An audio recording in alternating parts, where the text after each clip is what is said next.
Lucille? Oh, Clive, I've told you not to telephone me here. I waited 2 hours for you. Why didn't you come? I'm sorry. I took some Luminol after lunch and fell asleep. Good heavens, it's after 6. I finished the portrait. I wanted you to be the first to see it. Oh, Clive, I'll come tomorrow, I promise. A few weeks ago, you wouldn't have stood me up. I told you I fell asleep. Clive, I'll come tomorrow about 5 o'clock. Oh, darling, I must go now. Goodbye.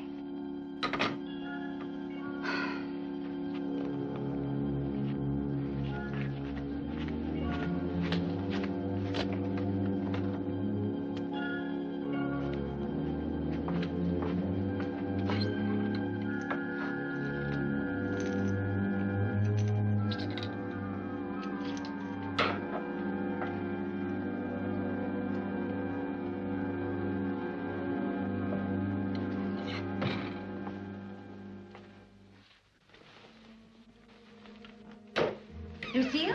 Sarah, come in. Darling, this is ghastly. Is everybody arriving? No, not yet. Lucille, you look lovely. All set for the witches' Sabbath. I came early in case you needed some help. Why on earth should I need help? Apart from the fact that I'm rather short of money, as usual, I haven't a care in the world. Yes, you know how mean my darling husband is. Robert, me. Well, considering he practically owns a bank. Well, that doesn't mean he can just dip into the till whenever he feels poor. Darling, how angry you look. My dear Sarah, it doesn't matter how extravagant you are, as long as your husband never finds out.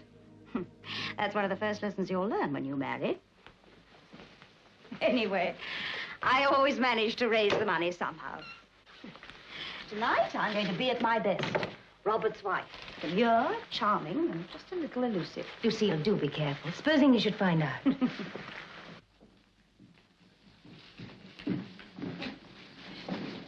Robert, we're ready, darling. Darling, you look lovely. Thank you. Come on, Sarah. How about one of my Borgia specials? Gilbert's in the drawing room, darling. Robert, is anything wrong?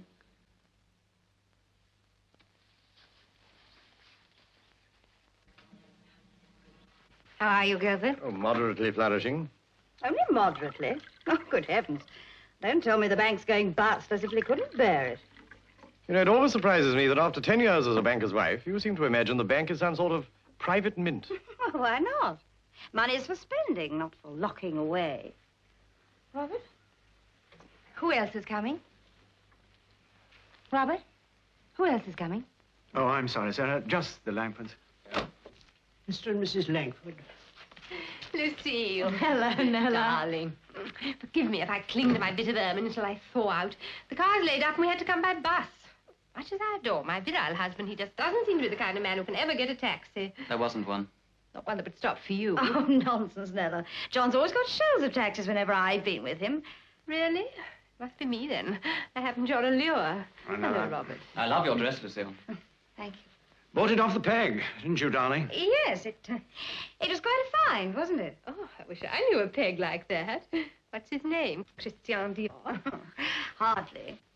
I'm always telling Nella that a woman doesn't have to wear a model dress to catch the eye. She doesn't have to wear anything to catch yours. How's that handsome son of yours?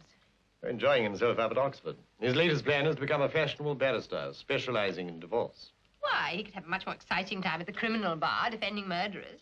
Well, perhaps he doesn't want to defend murderers. Perhaps he'd rather see them hanged. I can't say that I approve of divorce, either. But you're a widower, Gilbert. You might think differently if you were still married. Well, I prefer murder to anything so tame and negative as divorce. If John were ever unfaithful to me, I wouldn't divorce him. I'd simply crack his head open. Thanks for the warning, my love.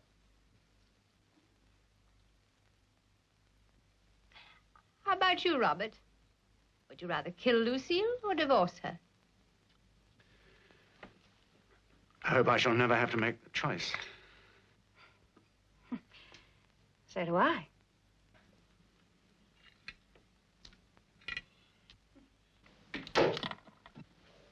Really, Nella gets worse and worse. She used to be so amusing. Now she's never anything but aggressive and malicious. If John wasn't a business friend of yours, I wouldn't have her in the house. I just don't understand her. Robert, what is the matter? You've been absent-minded all the evening. I've had rather a worrying day at the bank. A lot of things seem to go wrong all at once. Oh, darling.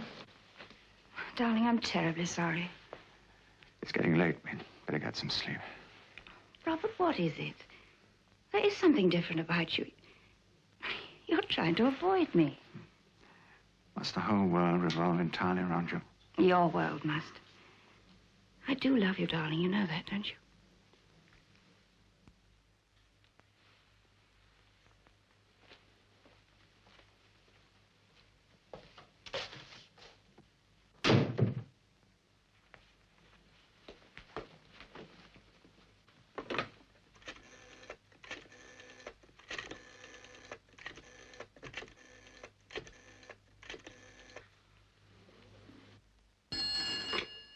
Hello? Sarah. Lucille. Sarah, I must see you. I think I'm probably going to need your help. I'll come round tomorrow about 6. What is it, Lucille? I can't talk now. What's wrong? Is it Robert? Yes, but he's had some letter tonight, and I'm sure it's about me. Sorry I disturbed you. I was talking to Sarah. We were cut off. Oh, well, never mind. I'll leave it.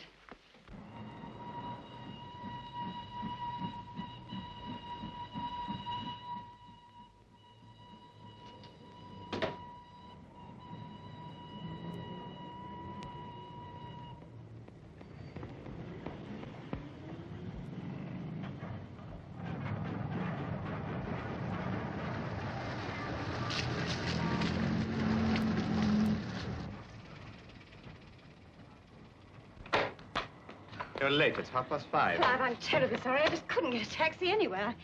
I've run nearly all the way. Well, why don't you cut across the line? It saves you half an hour. Oh, dear Clive, don't be so absurd. I can just see myself dodging across the railway lines in high-heeled shoes.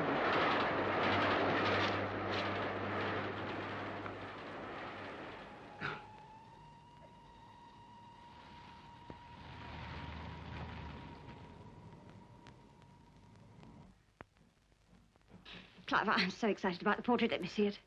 In a minute. Oh, no, now, please. The light's fading. It doesn't show at its best.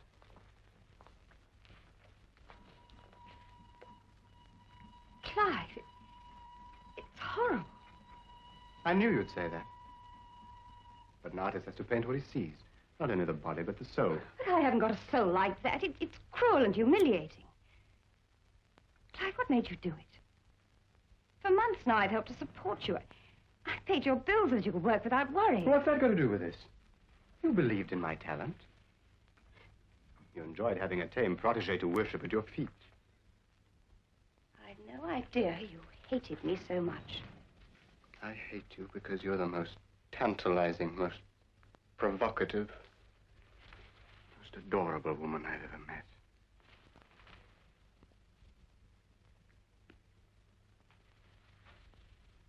That's what I've tried to interpret. Look at the eyes. The aloofness, the mystery. They're the eyes of a woman with many secrets to hide. It's my anniversary present to Robert. It's a surprise. He'll hate it. No, he won't. It'll bewilder him, intrigue him. He'll want to talk to me about it. It'll be amusing. Why? Because I shall tell him that in spite of all your avowals of love and affection, you're really quite heartless. That, in fact, you've already discarded your once beloved Clive for... But I haven't. Look, Clive, I've always told you I didn't want us to get too involved. I've never loved you. I've always told you that. Love isn't the only thing that draws people together. No, apparently not. You've always accused me of being cold. You've even painted me that way. But I haven't changed, darling. It's all in your imagination. Well, I must go now. I'm meeting someone. John Langford? Please stay. Darling. Please. You'll have to get used to it. Just as I have.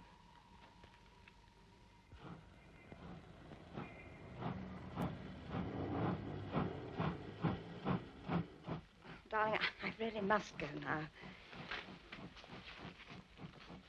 Oh, you're hurting me. It's my my brooch. Well, take it off. Oh, you tore my dress.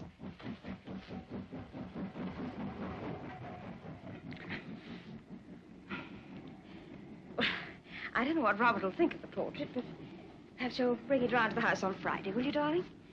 I'll give you the money then. It was 200, we said, didn't we? Yes. Please. Goodbye, darling. See you soon.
Good evening, sir.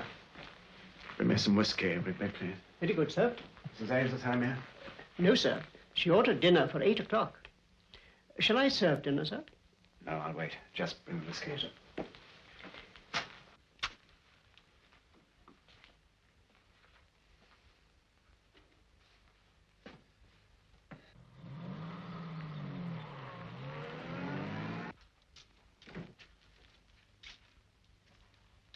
police inspector to see you, sir. Police? Mr. Ainsworth? I'm Detective Inspector Marshall. This is Sergeant Berry. I'm afraid we've got some bad news for you, sir. There's been an accident and a lady's been killed.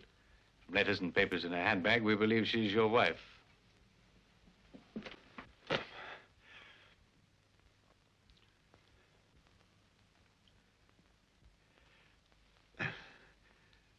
Bumped my head getting into my car this evening.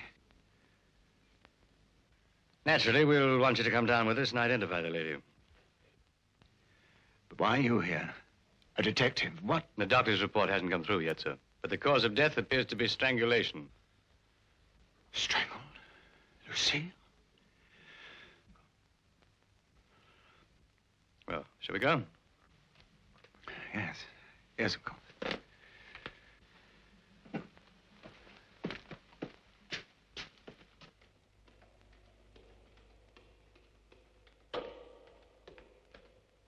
A man was walking across the heath with his dog. It started to bark. He went to investigate. Found her.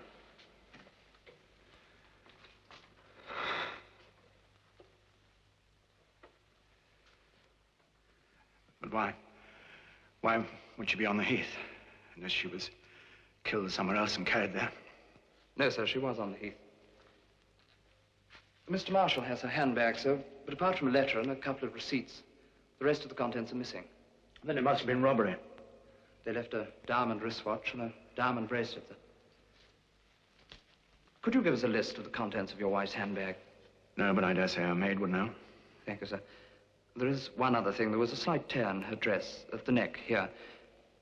Would you know if by any chance your wife was wearing a brooch? Brooch? Yes, a cameo brooch. I noticed it at tea, a large cameo. She often wore it. She was very fond of it. Thank you, sir. This way, please.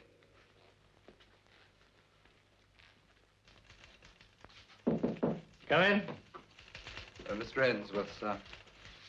Sit down, Mr. Ainsworth. I'm afraid I have to ask you a few questions. I can't believe it. I just can't believe it. I know. I'm sorry. When did you last see your wife alive? Mr. Ainsworth, I'm asking you, when did you last see your wife alive? I know it's sudden, but we must have your help in tracing her movements today. Yes, I'm trying to think. It was about tea time. We had tea together. She was then going round to see a friend, a Miss Haywood, about 5 o'clock, so she said. She left the house about 4:45. I didn't see her again until now. Why do you say, or so she said? Had you reason to suspect she was lying? No, indeed. Certainly not. But in view of what happened, I wondered... Oh, we can see Miss Hayward later. Can you think of anyone who might want to harm your wife? No, of course not. She was very friendly with everyone. Can you think of any reason why she should have been on the heath after dark? Had she friends in that neighborhood? I can't think of any who live on the other side of the heath. When you say the other side, to which side do you refer? Well, I naturally don't know in which direction my wife was walking, but I think I'm safe in saying that we haven't any friends who live close to the heath on any side. What were you doing between tea time and 9 o'clock, Mr. Ainsworth? After my wife went out, I worked at my study till 6 o'clock. Then I got out my car and went round to see my business manager, Gilbert Morgan. I arrived at about 6:15 and stayed until just before 9 o'clock. We had business to discuss. When you got home, were you surprised to find your wife was still out? Naturally. But you were an hour late yourself, so your butler said.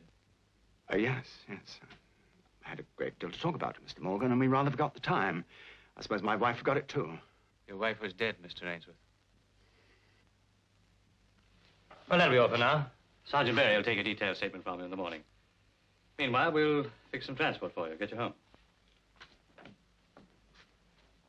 Do you know why she was killed? We haven't had time to find a motive yet. We've got to make a thorough examination of the heath at first light in the morning. Don't leave your house without letting us know where we can get you, widow. I know. Good night. Good night.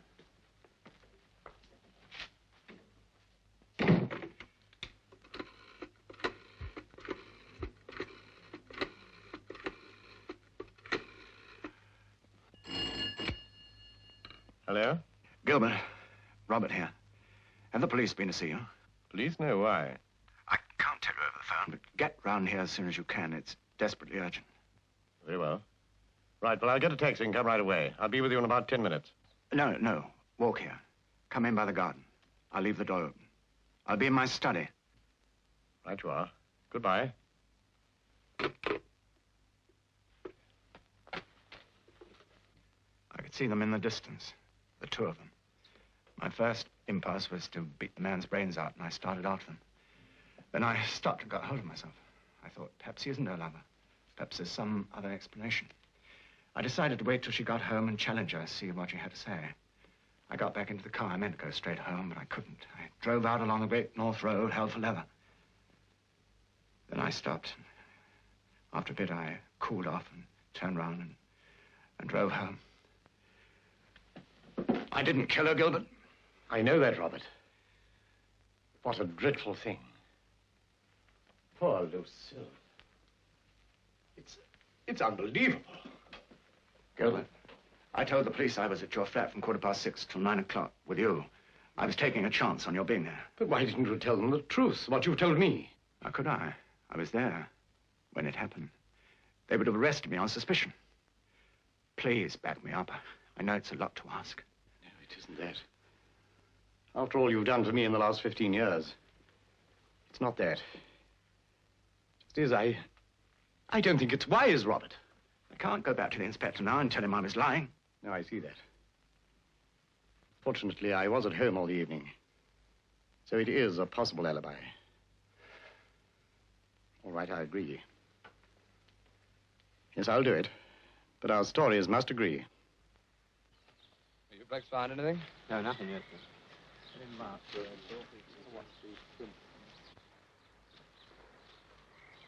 Well, sir, any prints the man may have made, the rain's washed out. Yeah, there's nothing much to show up on this rough grass anyway. There's only the imprints of her heels. Seems to have come up from the road to the pond and then caught it on the way back. It's odd the way she was tacking about, wasn't it? Then she got lost in the dark. Well, we'll find out. I want this area combed thoroughly, and I want that pond dragged. What for, sir? Contents of a handbag. Don't think it was robbery, do you, sir? No, that was a blind. Clumsy one at that. If he's after anything, it was probably a letter or a diary. Something would incriminate him. He took the lot to cover up.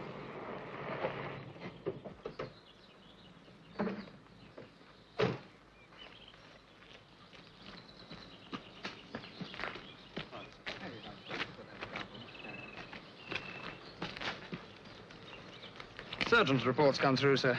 Asphyxia due to manual strangulation. Never salt or anything like that. Too bad. Estimated time of death, 7 p.m. 7 checks with a broken watch. No prints on her handbag, sir, except her own. And the lab says the murderer was wearing gloves. They're sending down some fragments of material caught in one of her broken fingernails. Good, we can use a clue. I got a photograph of her here, sir. Now, this the camo brooch? Yes, sir. Another nice girl with no men friends. Why don't you quit the police and get a job with the news of the world? I got a list of the contents of her bag, sir, from her maid. All the usual things. Yes, sir, but all gold. All valuable. Come on.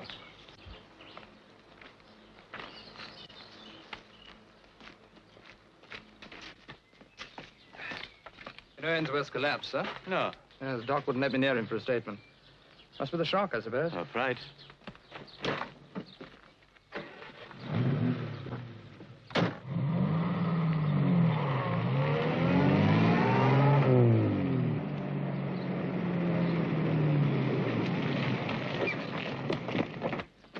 Have you any news, Inspector?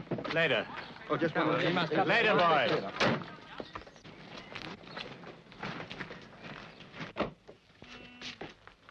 Mr. Ainsworth isn't allowed to see anyone, sir. Doctor's orders. We shan't disturb him.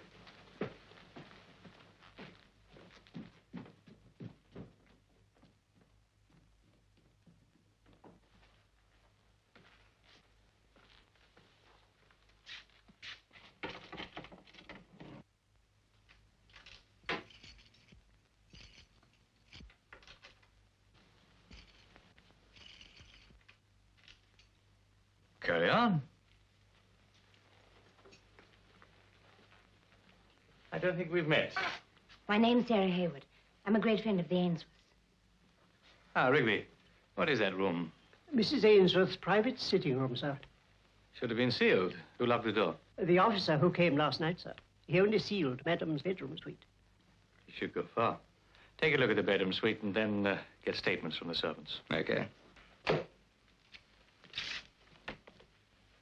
Mrs. Ainsworth and I are, were very old friends. There was a photograph of us taken last year at Cannes. That's all I was looking for. Mr. Ainsworth gave me permission to take it. Try again, Miss Hayward. Oh, the key's always kept in that little silver box. Did she keep a diary? No, she was much too... Careful. Well, no letters, no diary. Careful and secretive. She was a very contradictory person. So spontaneous in some ways and so discreet in others. It was a letter you were looking for, wasn't it, Miss Hayward? Who from? I was afraid she might have kept something I didn't want Mr. Ainsworth to see. Why? You want to protect him? Who's the man? I don't know. There were so many. But if you think Robert found out and murdered her because... Mr. Ainsworth has an alibi, Miss Hayward. I don't question it. Should I? Mrs. Ainsworth had an appointment with you at 5 o'clock yesterday. It was for 6, not 5. All right, 6. Did she turn up? No, but that's nothing unusual. She was apt to change her plans without telling people. Though actually, in this case, I was rather surprised because... Because? Well, she rang me late on Friday night. She sounded frightened. She said she must see me. It was urgent. And then she hung up as if she'd been interrupted. Who by? Her husband? Was it him she was afraid of? No, of course not. Oh, who else would interrupt her at that hour? I don't know.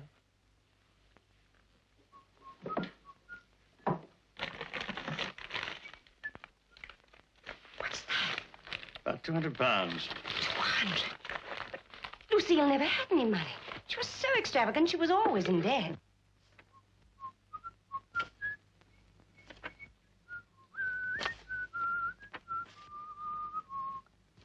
Bunch of receipts. Not a bill among them.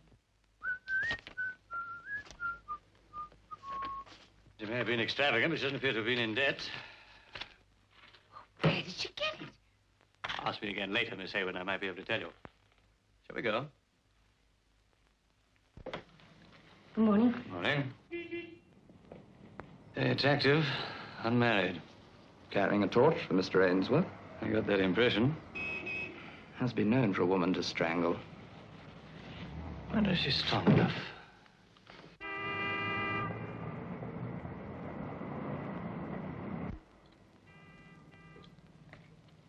Thank you. When Mr. Ainsworth called on you at your flat about the time of the murder, did you notice anything unusual about his appearance or manner? No, except that he appeared to be a little worried, possibly about the business matters he'd called to discuss. Which was? If it's not a trade secret. Oh, no. We were on the point of making a very sizable loan to a small European government. Indeed, we'd gone so far as to commit ourselves. Then our government stopped it on advice from the Foreign Office. Did you notice the bruise on his forehead? Bruise? Oh, come, Mr. Morgan, you couldn't have failed to see that. Mr. Ainsworth had no bruise when he called at my flat. But I understand he did hit his head later on leaving, in his car. It's very easy to do if you're preoccupied or worried. You mustn't waste your time on Mr. Ainsworth. He's not the type of man to commit a crime like this. You admire him? Yes, I do. Very much indeed. Mrs. Ainsworth? You can rely on my discretion, Mr. Morgan. I don't admire her in the manner which you imply. Since she's dead, I prefer to speak no ill of her. More than that, I'm not prepared to say. She have a bank account here? No, we don't handle private accounts. We're merchant bankers, you know. We make rather large loans to businesses and governments and so forth. She had a lot of money. She had a very generous husband. Yes, very generous, considering the money that seems to have passed through her hands.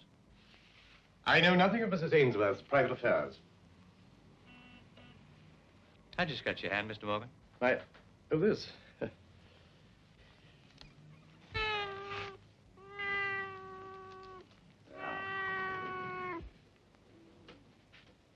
She's no business here, of course, but she refuses to stay at home. She must hear a lot of secrets. She does. But she's unable to repeat them, Inspector.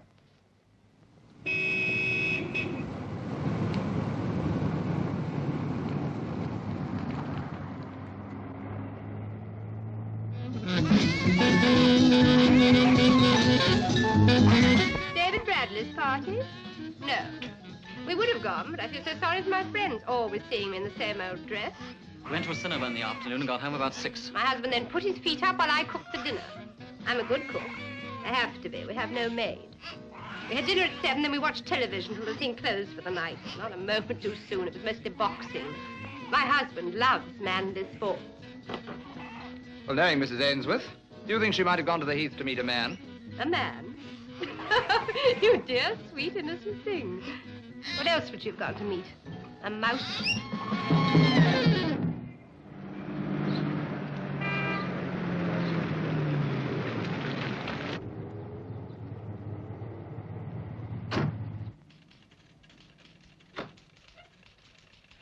Would you come in, Mr. Baring, please? Yeah. Thank you. Taxi driver. Ah, good morning. Good morning. Take a seat. Thank you. Perhaps you can help us. You recognize this woman? Yes. I picked this lady up in Priory Crescent on the corner at about 6 o'clock on Saturday night, and I dropped her at the top of Platt's Lane. You're quite sure that's the one? Of course I'm sure. A little blonde piece. Was she frightened or scared? Well, not so as to notice. But there was this car coming along behind us, following us like, all the way from Priory Crescent. Big black saloon. What make? Oh, I didn't see that. He kept too far back. What happened when you got to Platt's Lane? Well, he stopped, and then he parked a bit up the road.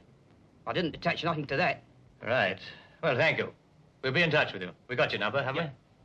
Yes, sir. Well, that's one lead. Now, what about this material? We got the thing on that thread found under a fingernail yet? Yes, sir, I've got it here. They haven't been able to trace the material back to the manufacturers yet, but it's a heavy, dark gray material with a rough surface, rather like Harris tweed. Good. Your boys still dragging that pond? I finished that one, sir. Started on the next. Right, keep them at it. There's about 6 more. Very good, sir. Get rid of this lot, will you? Finish them off. Yes, sir. By the way, what was Ainsworth's car? Lagonda, sir. Black saloon. Be back soon. Want to have a look at Priory Crescent? I must find out who Mrs. Ainsworth saw here. It's very urgent. Well, now, it could have been Mr. Franklin. He's always got women up there. Artists, supposed to be. Lord knows what goes on, but my poor old legs. Is he in? They went... I don't know. You better go up and see. He's at the top. Here, while you're up there, ask him about my rent, will you? It's a month overdue now. Come in. Mr. Franklin? Well, the perfect example of a prosperous city magnate. Come in and shut the door. It's cold enough in here as it is. You're Lucille's husband? Yes. It's a terrible thing. I'm sorry. I'd offer you some coffee, but it's cold. Why did my wife come here? She commissioned it for you as a present for your wedding anniversary. I was to take her to your house on Friday. Do you like it? No. Why did she go up to the Heath? I don't know. She said she was meeting somebody. How did you know she was here? That's my business. Did you follow her? You must have done. Well. Were you lovers? No. I doubt if anybody ever really possessed her. That's what made her so fascinating, so unattainable. You've taken away all her natural dignity and charm. You made her look like a cheap trollop. I understood her. Rubbish. Well, what are you going to do with it? You can have it. Lucille hasn't paid for it. The price is £300. 300 for that? It's worth more now, to Ainsworth. Oh, no, it won't.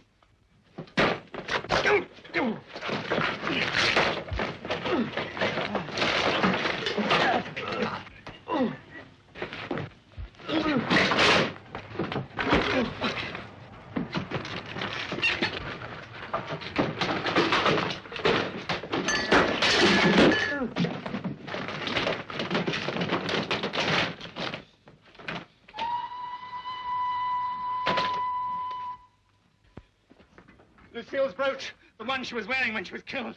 I'll take that. Well, for a sick man, you seem to be doing all right. He's the man, Inspector. He killed my wife. I never murdered a woman in my life, except on canvas. Besides, she owed me £200 for the portrait. If I wanted to kill her, I'd have waited until I got the money. If you didn't kill her, how'd you get the brooch? Do you mind if I ask the questions, Mr. Ainsworth? Not at all. I only wanted... Yes, I know, but I think I'd better handle it. It's only for you to wait, really. I know where to contact you. If you insist. I do. All right.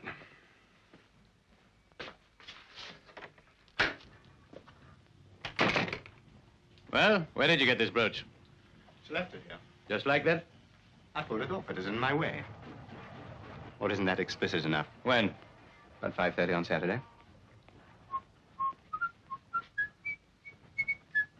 I didn't kill her. I know the brooch looked suspicious, but she really did leave it here. In fact, I tried to flog it after she'd gone. Who to? Oh, Billy has a coffee stall round the corner. I was there till 6:15. I'm surprised he didn't tell you. I was sure he would. We can always ask him. This the coat you were wearing on Saturday? The only one I've got.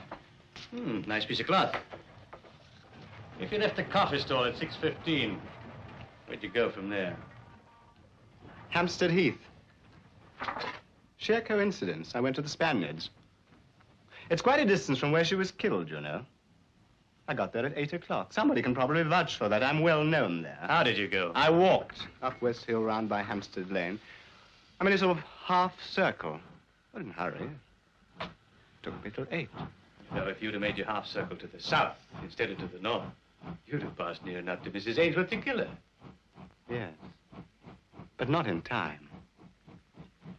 I couldn't have got from the coffee stall to that particular spot in time to kill her. Try it and see. Don't worry. We shall. Anyway, it seems someone met her there and killed her. My successor, I presume. Do you know his name? Yes, John Langford. Can you understand why he should want to kill her? Yes, I can. Easily. Anyone. Why? I'm glad she's dead. I feel free for the first time since I've known her. She obsessed me. I couldn't live with her. I couldn't live without her. She had everything and nothing. She looked passionate. She was sexless. She had the face of truth. She didn't know the meaning of the word. She was an illusion. Nothing. I'm glad she's dead. One day I'll start to miss her. But not yet.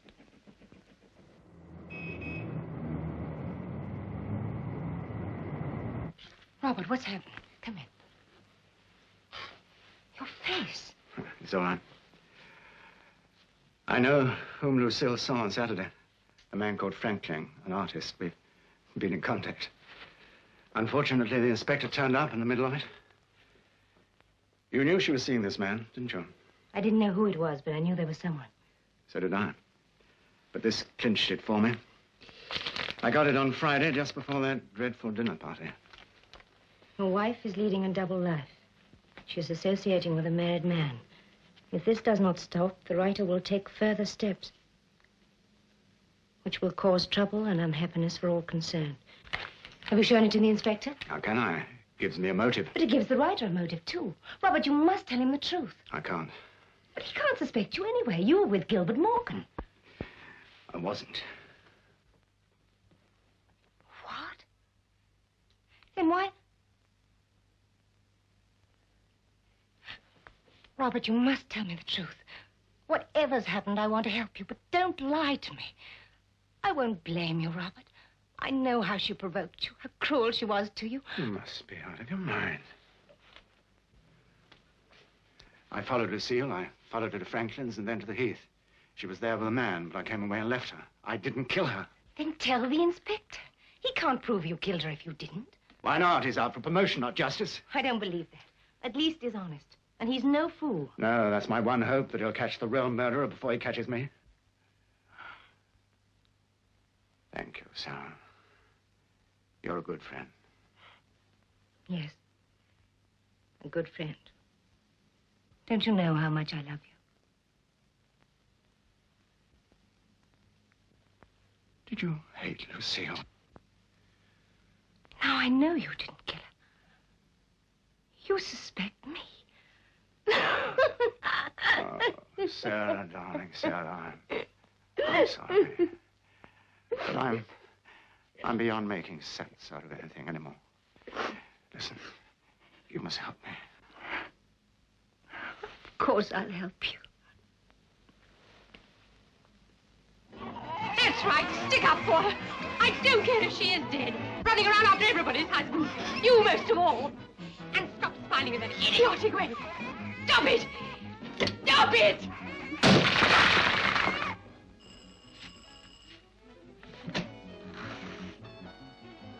Who are you? Detective Inspector Marshall. You're just in time, Inspector. We're in the middle of disturbing the peace as usual. I want to talk to you about Mrs. Ainsworth. Go right ahead. We were just talking about her, weren't we, John? We all adored her. Especially John. Shut up, Nella. Tell the nice inspector how you used to take her out and how she used to let you hold her hand. All right. So I did, sometimes. She was a wicked little thing, but I adored her. So did every man in his heart, married or not. She was a liar and a cheat, just like you are. They were lovers, Inspector, but they even had to cheat each other. Go on, John. Tell him how you killed Lucille. Go on, tell him. You won't be able to keep it a secret much longer. Be quiet. He soon found out what she was, like they all did. Every man she ever... I was at home with you all evening. You went out at 6 and you came home at midnight. You were pale as death and drunk as an owl. Look what he did to me because I asked him where he'd been that evening. You wouldn't think he could be so violent, would you, to look at him? That was nothing new. She's jealous, that's all. She adores making scenes. Then where were you on Saturday night? Well, where were you? I was... You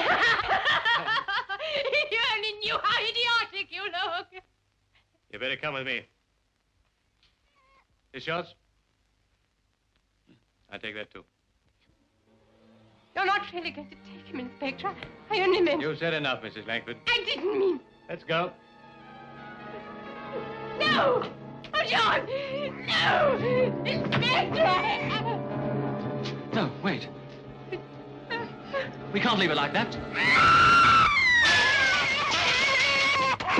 No!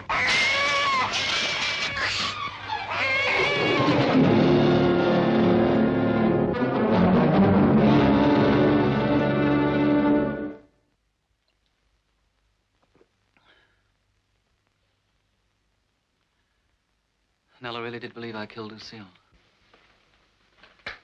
I've been out with Lucille once or twice, just to get away from Nella.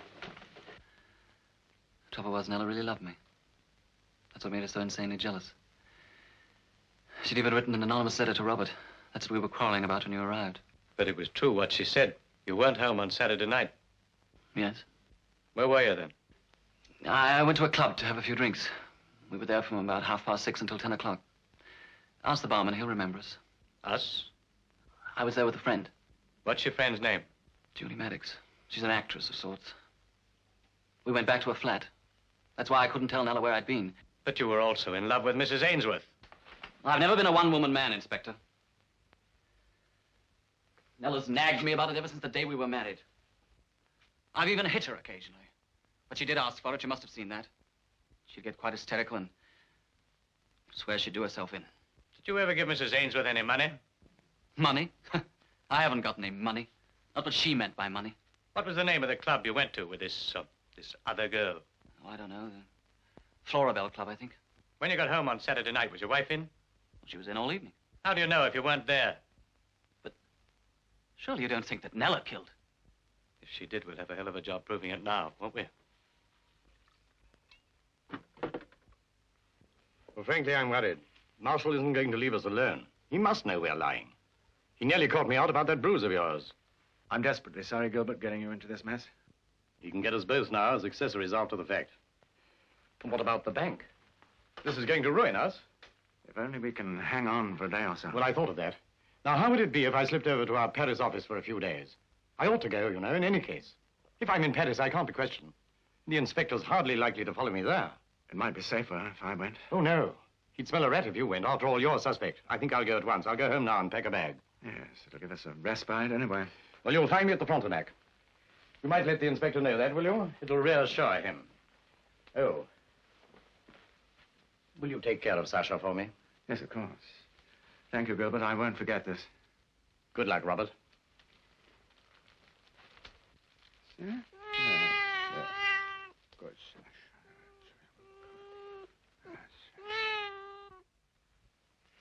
What have you got there? Well, this is the result of our little fishing expedition up on the heath. You beat the Florabelle yet? Yes, Langford was there all right. The barman vouched for him and the secretary. And I saw that little Julie bit. Nothing there. What's all this? The contents of Mrs. Ainsworth's handbag, sir. How'd you know? I showed them to her maid. She identified them. We found them in that pond up by the Spaniards. It was the fifth one we dragged. Oh, I thought they'd turn up. They won't be any good to us, though. No fingerprints on them. Well, it disposes of the robbery motive anyway, sir. I never believed that anyway. Oh, sir, here's a sample of that grey coat cloth from the manufacturers. They distributed 500,000 yards of the stuff in the last 6 months. That's a lot of coats, sir. What about the Franklin alibi? Have you checked that? Yes, the storekeeper confirms he was there at about 6:15, complete with brooch. I covered the whole distance twice myself. He couldn't have got the Heath in time to kill her. That's fine. Everyone accounted for except Nella Langford. Sarah Haywood? Oh, she was at Bradley's cocktail do. She's okay. Everyone accounted for, or so they say. Somebody's lying. I think it's Ainsworth. Wait a minute. Where did Mrs. Ainsworth get her money? Those receipts in the desk were worth about £3,000. All things for herself, jewelry, clothing, beauty treatments. All paid for in cash. Surely a banker's wife would pay by check. Unless she found a gold mine, sir. Who is he? I'm going to do some prospecting.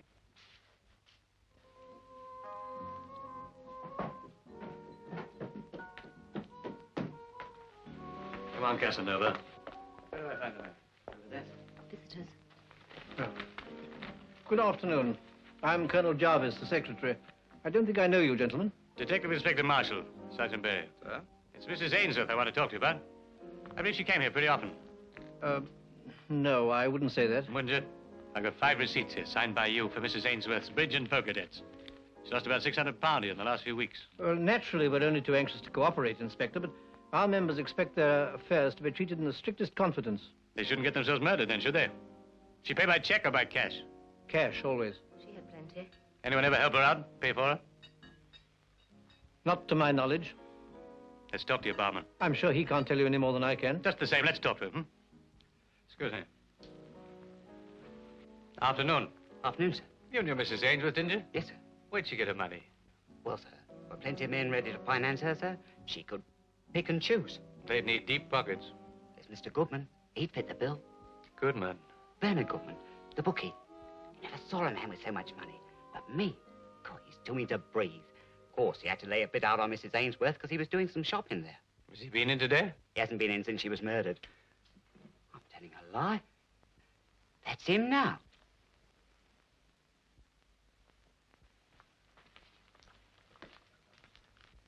The coat, sir. Mr. Bernard Goodman? That's me. Now, look, let me save your breath. I wasn't in London on Saturday. Friday, Saturday, and Sunday, I was in Birmingham for the races. I'm a racing man. I only got back today.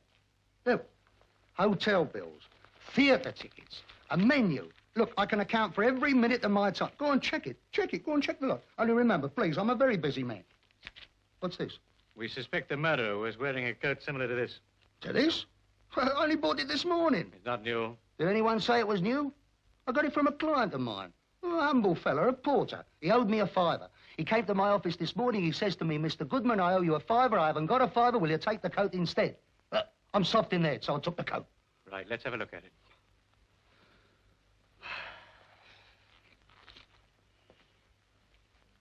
The tailor's name's been taken out. Didn't that make you suspicious? Mister, I'm 57 years old. Everything makes me suspicious. I'm just a crazy, mixed-up old man. I took the coat. Mrs. Ainsworth was a heavy spender. Did you finance her? No, I bought her a few drinks, had a couple of dinners. That's all, no more than that. Mister, I don't give, I buy. She had that come-and-get-it look, but when you came, she rung up no sale. Did she ever try to get any money out of you by other means? Like what other means? Like blackmail, for instance. I'd have broken her neck. You don't defend her? Mister, she was no good. Look, do I look like the kind of man who would entertain his woman friends on Hampstead Heath? I've got rheumatism. I've got blood pressure. I've got a weak heart. All right. You can show us your operation tomorrow. Now tell us where we can find the porter who gave you the coat.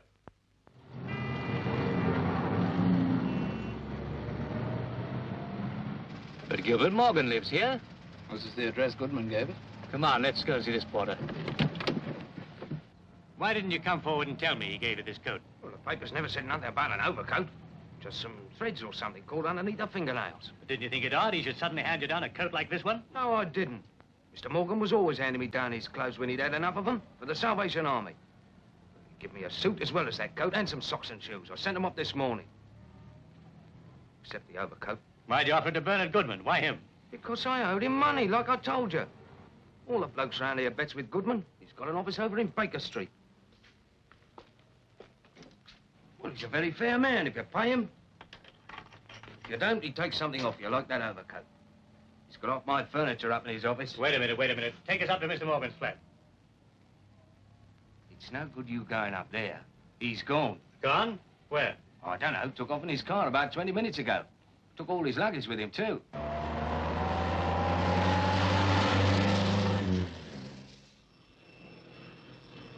Mr. Morgan?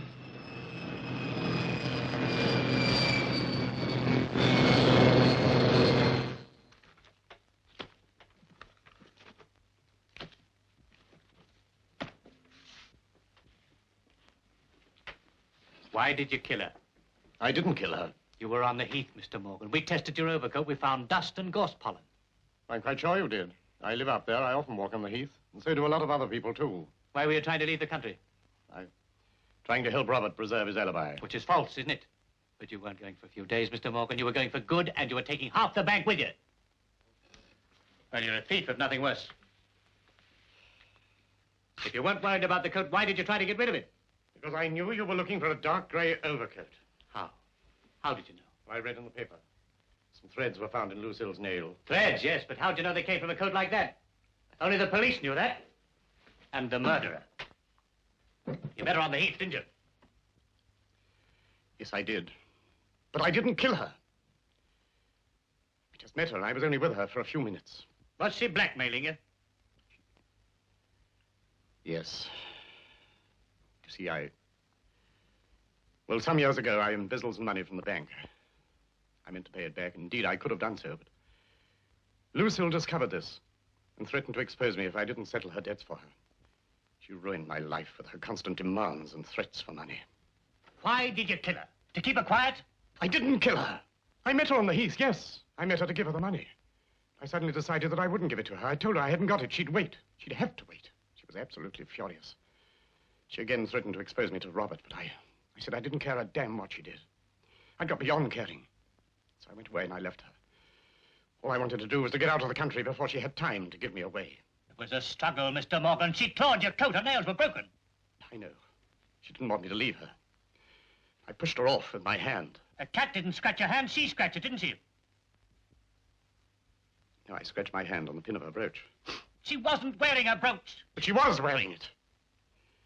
I know that Franklin had it. Robert told me that.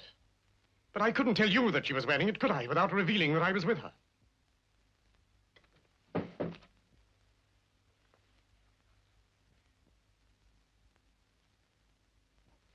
There is a stain on it, but it doesn't prove a thing. Franklin must have given it back to her. He must have. He went back, gave her back the brooch. Then he hung around, waiting to see who she was meeting. Then he waylaid her on the way to the road, quarreled with her, and strangled her. But why did you take the brooch back again?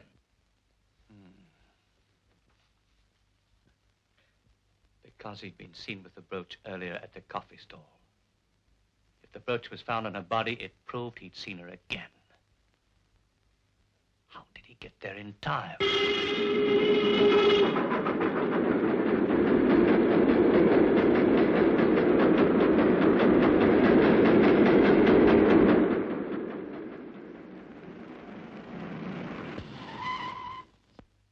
I don't care. Policeman or not, you're not going to wake my lodgers up this hour of night. I tell you, I won't have it. Really.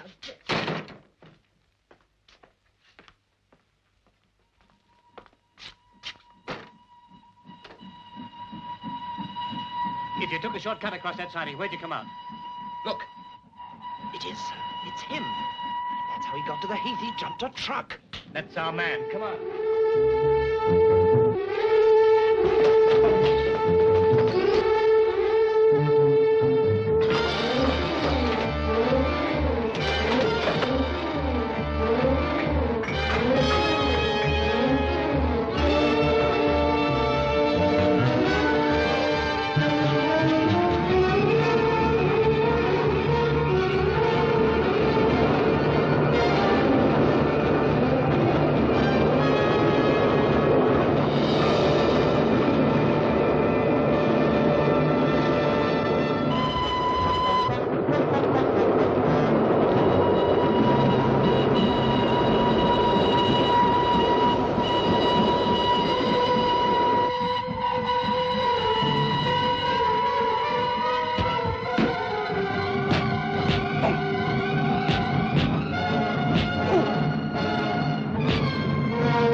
Thank goodness none of the others were charged. I thought the inspector was quite capable of it. It wasn't so bad, really. Well, I'd better be going. How long will you be in America? Not long. After all, it is on business. And it's best to go away for a time, anyway. Well, goodbye, sir. And thank you again very much.